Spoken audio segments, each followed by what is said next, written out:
নদিয়ায় তৃণমূল কর্মীর বাড়ির সামনে বোমা ও হুমকি চিঠি, অভিযোগ অস্বীকার বিজেপির। তৃণমূলের স্থানীয় এক কর্মীর বাড়ি থেকে বোমা উদ্ধারের ঘটনায় চাঞ্চল্য ছড়ালো। বুধবার সকালে হঠাৎ কি ঘটেছে এই ঘটনাটি, এবং যে ঘটনাটি ঘটেছে নদিয়ার নবদ্বীপ থানার 6 নম্বর ওয়ার্ডের শ্যামনগর এলাকায়। জানা গিয়েছে, নিতাই চন্দ্র সাহা নামে এক তৃণমূল কর্মীর বাড়ি থেকে এই বোমা উদ্ধার হয়েছে, সঙ্গে একটি চিঠিও মিলেছে বলে খবর। ঘটনার অভিযোগের তীর বিজেপির দিকে, যদিও এই অভিযোগ অস্বীকার করেছেন বিজেপির স্থানীয় নেতৃত্ব। স্থানীয় সূত্রে খবর, বুধবার ভোর 4টে নাগাদ ঘুম থেকে উঠে বাইরে বেরিয়ে দেখেই নিতাইয়ের পরিবারের সদস্যরা দেখেন দরজার কাছে একটি চিঠি এবং সুতলি দড়ি দিয়ে পাকানো একটা বোমা রাখা রয়েছে।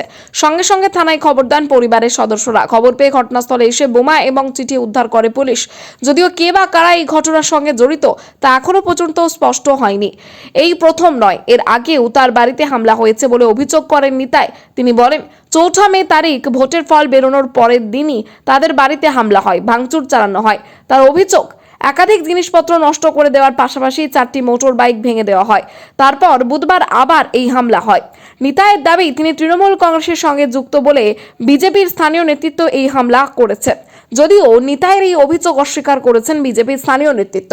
তাদের দাবি, বিজেপি হিংসার রাজনীতি করে না। ভোটে হেরে যাওয়ার পরে যখন অনেক জায়গাতেই এরকম ধরনের হিংসার ঘটনা ঘটিয়ে বিজেপির ওপর দোষ চাপাতে চাইছে তৃণমূল।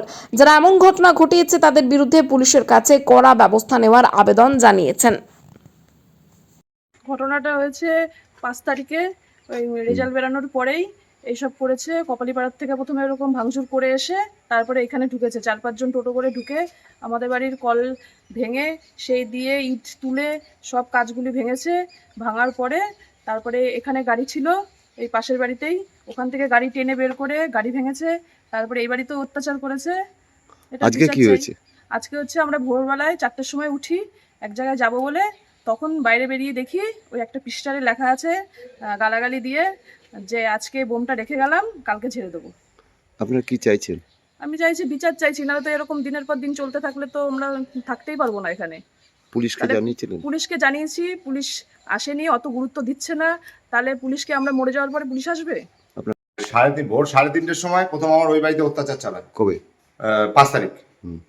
তারপর 5 তারিখে ওই বাড়ি থেকে অত্যাচার চালিয়ে এখানে আসে টোটো করে।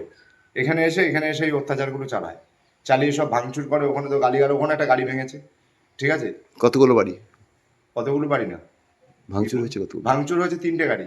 একটা আমার জ্যাঠার ছেলের গাড়ি, আমার দাদার গাড়ি, একটা নারান্দার গাড়ি, একটা আমার গাড়ি। ও কাদার জন্য গাড়িটা নিয়ে যেতে পারেনি বলে এখানে থুয়ে গেছে।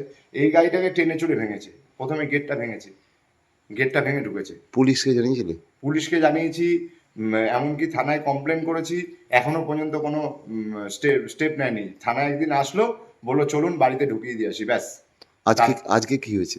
আজকে সকালবেলায় আমাকে নারায়ণদা ফোন করলো, আমার প্রতিবেশী ফোন করে বললো যে আমার বাড়ির সামনে একটু আমি বাচ্চা কাচ্চা নিয়ে থাকতে পারছি না, কে আজকে বোম রেখে গেছে। দিয়ে এসে তো সকালবেলা দেখছি বোম রেখে গেছে। কি চাইছেন? আমরা বিচার চাইছি।